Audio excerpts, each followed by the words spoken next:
Hi, I'm Brandon Dale, and welcome to our first edition of Dual Controllers. In this episode, we're going to talk about the recent release of Resident Evil 6, go in depth about the Resident Evil franchise, and about how zombie games have infected the market.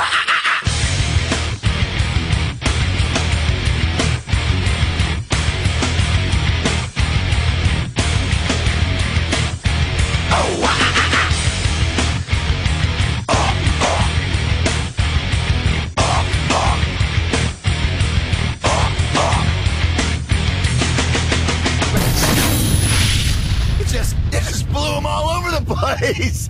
Wow. For those that have been in gaming for a long time, and even some recent gamers, we can all remember one franchise that has defined the zombie genre.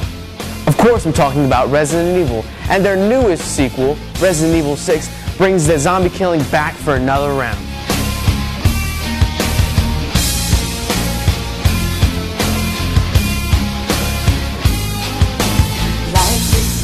The series has come a long way since 1996, and the story of Resident Evil revolves around the T virus, which infects the humans and mutates them into some really gnarly monsters. The franchise creator, Capcom, uses a mixture of suspense, action, and puzzle solving to get a positive result out of their fans. Now we're going to take a look at the Resident Evil 6 reveal trailer.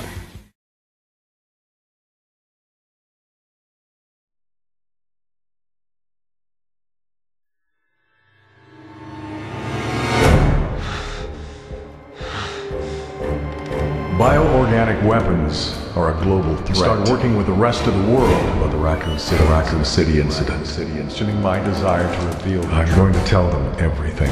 I've always valued your friendship, Leon. Stay right where you are.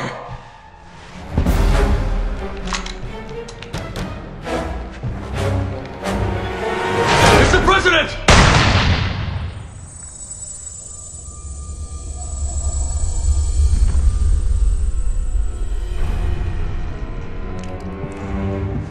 It's not my fault. I did this.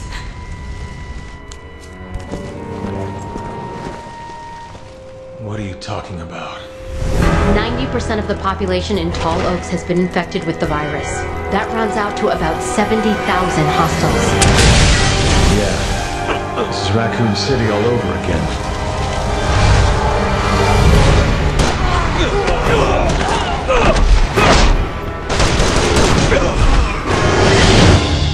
You want to tell me what's in there?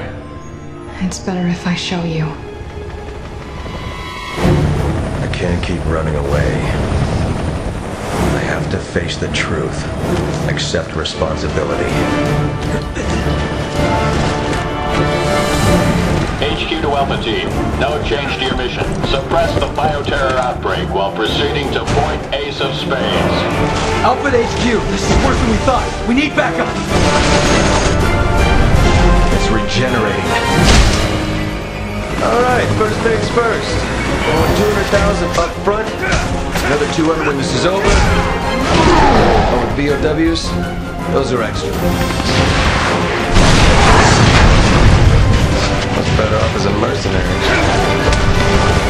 I'm not gonna let anything happen to you. The world needs you.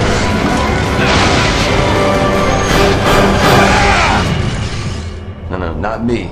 Just my blood. Well, the world can have it. As long as someone ponies up the dough. After what she's done to us, how many of our men are dead because of that? Right there with you, Captain. But your personal vendetta isn't gonna get us anywhere.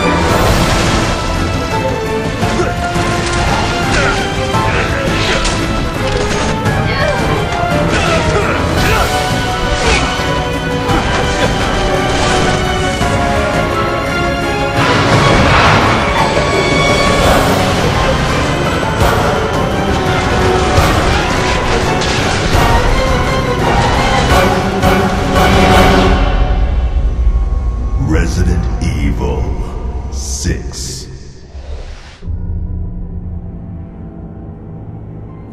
As you can see, Resident Evil 6 looks sick.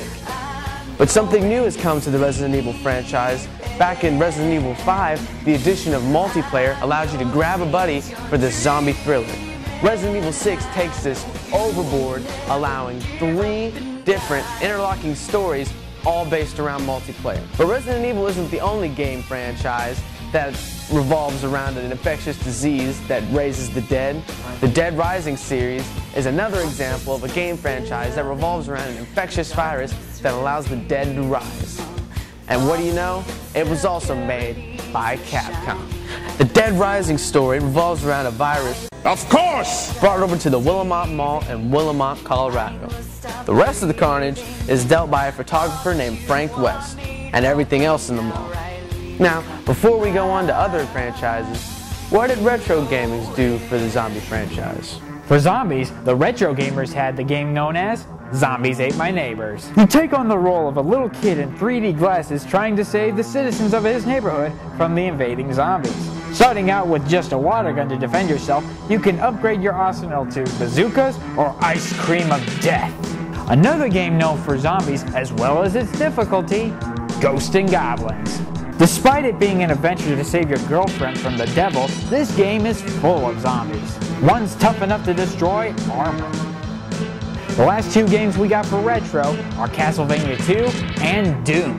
Now the zombies are only in the nighttime for Castlevania, and for Doom you're probably saying the enemies aren't zombies. But if they can say the monsters in Dead Space are, I can say that. Especially in Doom 3's case, but that's past my cutoff.